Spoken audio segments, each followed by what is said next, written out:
invite you to listen now for God's word from the second letter of Paul to the Corinthians in chapter 4. For we do not proclaim ourselves. We proclaim Jesus Christ as Lord and ourselves as your slaves for Jesus' sake. For it is God who said, "Let light shine out of darkness," who has shone in our hearts to give the light of the knowledge of the glory of God in the face of Jesus Christ. But we have this treasure in clay jars, so that it may be made clear that this extraordinary power belongs to God and does not come from us. This is the word of the Lord. For several years elsewhere, and in recent months here at Second, I've had the joy of leading classes for folks who are considering joining as members of our congregation. The sessions are designed to introduce newcomers and prospective new members to this community in particular, and to the life of faith in general. I always begin the class by asking participants the question that Jesus asks those who follow him in the Gospel of John. It's the very first question Jesus asks. He turns around and sees that there are would-be disciples following after him literally, and he asks them, "What are you looking for?" Now, the answers to that question have been remarkably similar over the years as I've asked them in these classes. In a word, folks are looking for community, a place of genuine belonging in a culture that expects us to portray perfection and self-sufficiency. From elementary-aged children to elderly adults, there is this sincere longing for a place to belong, for a place where they are accepted and loved and welcomed without pretension or performance. It seems to me that all of us spend so much of our time struggling to fit an image cast upon us from outside of us. The world around us, our families of origin, our own internal expectations. We compete and we compare. We try our very best to make the striving look effortless all the while, but it is not effortless. It is quite the opposite. And so we find ourselves exhausted and depleted or overwhelmed with the demands of pretending to be who we are not. Authentic community grounded in the radical welcome of Jesus Christ and the grace of God might just be the most precious gift that the church can offer. And a time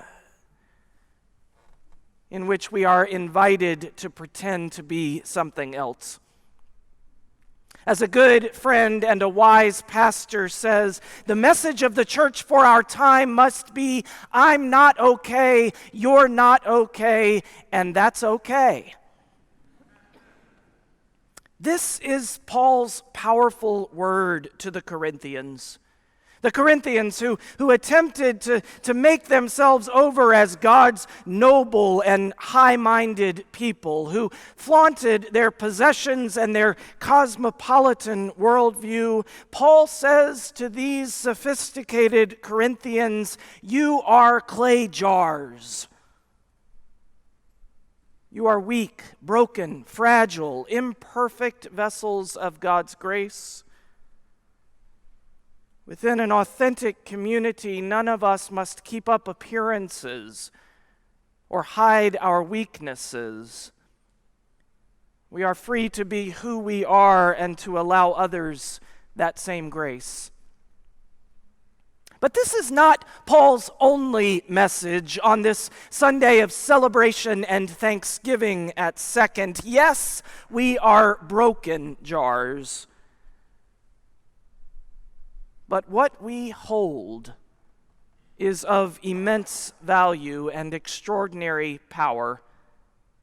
Far more important than any vessel is the treasure that is held within it. We are bearers of God's light, called to let that light shine. The purpose and the mission of the church, according to Paul, is to proclaim Jesus Christ and not ourselves. To point beyond itself to the extraordinary power of God at work in our midst. The words of Paul offer a message of hope in a culture obsessed with self-promotion, conceit, egotism. This is how we let our light shine, not by promoting ourselves, but by opening ourselves to the presence of God, by trusting that the light of God shines through the cracks in our lives and in the life of this community as surely as it shines when we have it all together. Last Sunday afternoon, I received an email with a picture attached. The picture shines with divine light. It is the picture of a new Sunday morning class at Second Presbyterian Church, Sunrise Bible Study. A class designed and created for members of our community with developmental disability. The members of the class are at the center of the photo. One member wears our now signature sunglasses. They are surrounded in every direction with signs of God's light. Elise Montoya, the teacher of the day, a medical provider and parent to individuals with developmental disabilities, stands with a broad smile. And I remember that 6 months ago, Elise sent me an email that launched this class. She said, with all this emphasis on Christian hospitality in our community, perhaps the time has come to create a place where those who often struggle with belonging might be found by a community. The text from last Sunday, "You are the light of the world," is written on the flip chart. And hanging from the whiteboard in bright yellow and blue letters is a word that captures the purpose of the class and the meaning of our mission: belonging. And so these friends do, and so do you. The radiance of that room is almost more than I can take in all at once. The creative, shining idea of a member of this community who saw a place where her gifts and her skills could be used by God to shine a brighter light in this community of faith and beyond it. You might know the writer Anne Lamott. Her work has been a gift to me because she is a writer of unfailing honesty and often disarming hilarity. She writes about the joys and struggles of life, and my favorite essay, perhaps no surprise, is titled, "Why I Make Sam Go to Church." The Sam in question was Lamott's 6-year-old son, not ours. She writes, "Sam is the only kid he knows who goes to church. He rarely wants to. This is not exactly true. The truth is he never wants to go. It does not help to remind him that once he's there, he always enjoys himself. All that matters to him is that he alone among his colleagues is forced to spend Sunday morning after Sunday morning in church." Now you might wonder why I make this strapping, exuberant boy come with me, and if you were to ask, this is what I would say. I want to give Sam what I found in the world, which is to say, a path and a little light to see by. Most of the people who have what I want, which is to say purpose, heart, balance, gratitude, joy, are people with a deep sense of prayer in community. They are people who pray, who practice their faith. They are people who band together to work on themselves and for human rights. They follow a brighter light than the glimmer of their own candle. They are a part of something beautiful. And that is why I make Sam go to church. Oh, the beauty of authentic community. The church shines bright when we join together in worship, when we reach out in community, when we commit ourselves to the work of God's kingdom. Shining involves deep trust in that which we hold being larger and more significant than we who hold it. It involves confessing our brokenness and standing courageously in the face of injustice and despair, proclaiming a new and a different world. It will take all the faith we can muster and all the passion we might devote. But friends, I can think of nothing more worthy of your energy, nothing more deserving of your life's dedication. I want to speak to you personally, to say that I firmly and passionately believe that our congregation, that our church is standing on the cusp of something extraordinary. Now, I must be quick to confess that I don't yet know for sure what God is up to here. But I am certain that God is up to something. And in my experience, when God's Spirit is moving, we're in for an adventure that is likely to transform us.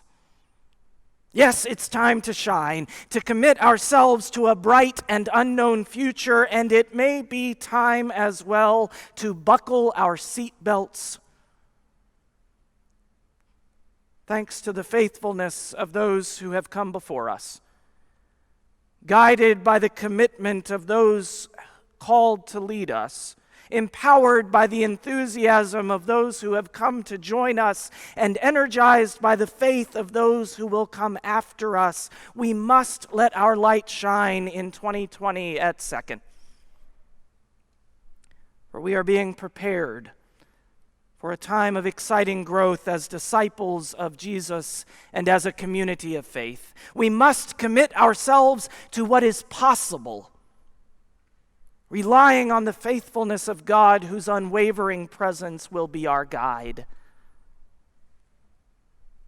This congregation's founding pastor, Henry Ward Beecher, had a powerful vision of what the church should be.